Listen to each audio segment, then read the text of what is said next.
En los albores de una era de opresión, cuando el clamor de un pueblo esclavo ascendía al cielo, una historia de fe y providencia comenzó a escribirse.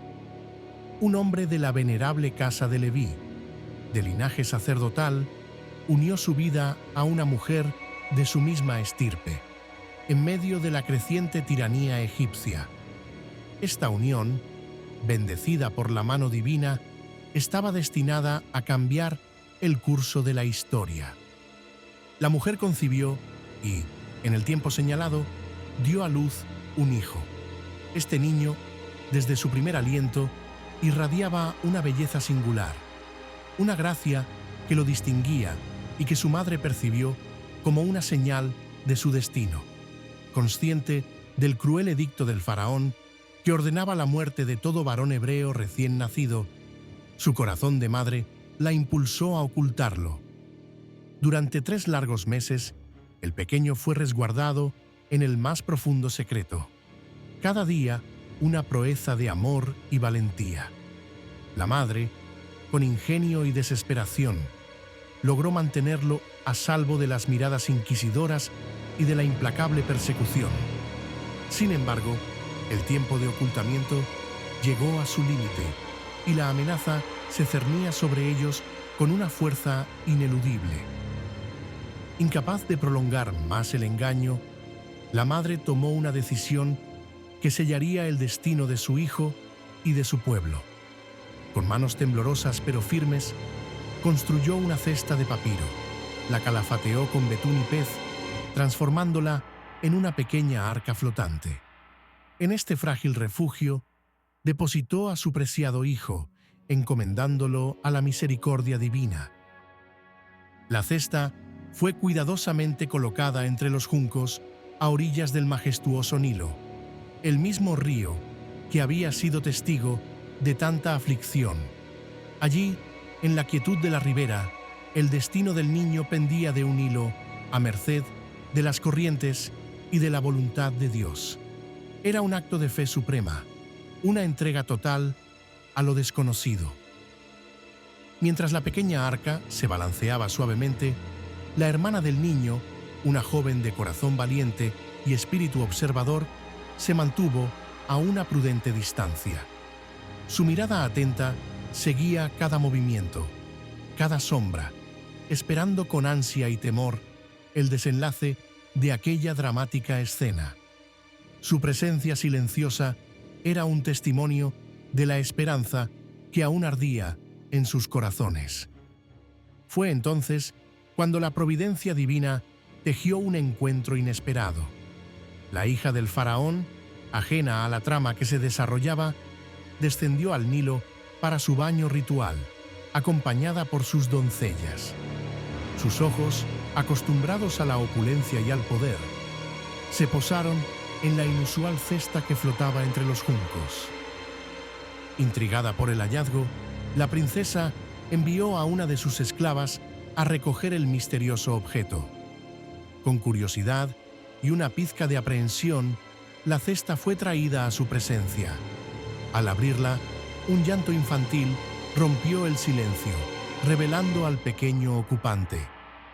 La visión del niño, indefenso y llorando, conmovió profundamente el corazón de la princesa. Una ola de compasión la invadió, trascendiendo las barreras de la realeza y el edicto de su padre. En ese instante, supo que no podía ignorar la vida que tenía ante sí. Con una intuición certera, la hija del faraón reconoció de inmediato que aquel niño era, sin duda, uno de los hijos de los hebreos. A pesar de la prohibición y el peligro que esto implicaba, su humanidad prevaleció sobre la ley. El destino de Moisés, el futuro libertador, comenzaba a tomar forma en el palacio de su opresor. En ese momento crucial, la hermana de Moisés, que había observado todo desde la distancia, se acercó con una propuesta audaz. Con voz serena, se ofreció a buscar una nodriza hebrea para el niño, una mujer que pudiera amamantarlo y cuidarlo con el amor de su propia gente. Su ingenio era tan grande como su lealtad. La hija del faraón, aliviada por la solución práctica y conmovida por la situación, aceptó de buen grado la propuesta. La joven, con paso ligero y el corazón lleno de esperanza, corrió a buscar a la madre biológica del niño, trayéndola de vuelta al lado de su hijo. Era un milagro en sí mismo, una reunión orquestada por la mano invisible. La princesa, sin saber la verdadera identidad de la mujer, encargó a la madre que criara al niño, prometiéndole una retribución por sus servicios. Así, en un giro asombroso del destino, la madre biológica fue pagada para criar a su propio hijo, bajo la protección de la misma casa que había intentado destruirlo. La justicia divina comenzaba a manifestarse.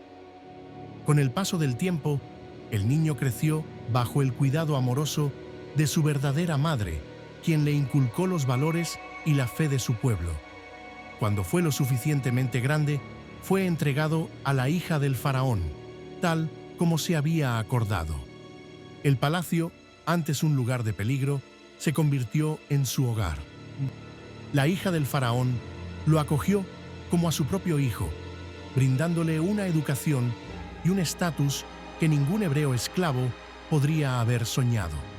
Lo trató con el amor y la dignidad de un príncipe, preparándolo, sin saberlo, para la gran misión que le esperaba. Su vida en la corte egipcia sería una escuela de liderazgo. Fue la princesa quien le dio el nombre de Moisés, que significa sacado de las aguas. Este nombre, cargado de simbolismo, no solo recordaba su rescate milagroso del Nilo, sino que también prefiguraba su papel como el que sacaría a su pueblo de las aguas de la esclavitud. Su identidad estaba ligada a su origen y a su destino. Ya siendo un hombre adulto, Moisés, a pesar de su vida privilegiada en la corte, nunca olvidó sus raíces hebreas. Su corazón latía al ritmo del sufrimiento de su pueblo. Un día, decidió visitar a sus hermanos, los israelitas, y fue testigo de la brutalidad y la penosa labor a la que eran sometidos bajo el yugo egipcio. La injusticia lo consumía. Mientras observaba la dura realidad de sus hermanos, presenció un acto de crueldad que encendió su ira. Un egipcio, capataz de los esclavos, maltrataba sin piedad a un hebreo, golpeándolo con saña y desprecio. La escena era un reflejo de la opresión sistemática que padecía su gente. Moisés, impulsado por un profundo sentido de justicia y una indignación incontenible, miró a su alrededor. No vio a nadie que pudiera testificar o intervenir. En un arrebato de pasión y furia, actuó. Se abalanzó sobre el egipcio y en un instante fatal le quitó la vida. Para ocultar su crimen y evitar las consecuencias, Moisés escondió el cuerpo del egipcio en la arena. Pensó que su acción había pasado desapercibida, que había logrado proteger a su hermano y vengar la injusticia en secreto. Sin embargo, los caminos de Dios son misteriosos y sus planes inescrutables. Al día siguiente, Moisés regresó al lugar de trabajo de los hebreos, quizás buscando consuelo o queriendo asegurarse de que su acto había tenido algún efecto. Allí encontró a dos hebreos enzarzados en una pelea, discutiendo y golpeándose entre sí. La desunión entre su propio pueblo lo entristeció. Con la autoridad que sentía tener, Moisés se acercó al agresor y le preguntó con firmeza por qué golpeaba a su compañero, un hermano de su misma sangre. Esperaba que su intervención pusiera fin a la disputa y restaurara la paz entre ellos. Pero la respuesta del agresor fue un golpe inesperado, una revelación que lo dejó helado. El hombre le respondió con descaro, cuestionando su autoridad y, lo que fue más grave, sugiriendo que Moisés podría matarlo, como había matado al egipcio. Sus palabras revelaron que su secreto no era tal. En ese instante, Moisés sintió un temor profundo y paralizante. Se dio cuenta de que su acción, que creyó oculta, había trascendido y era conocida entre su propio pueblo.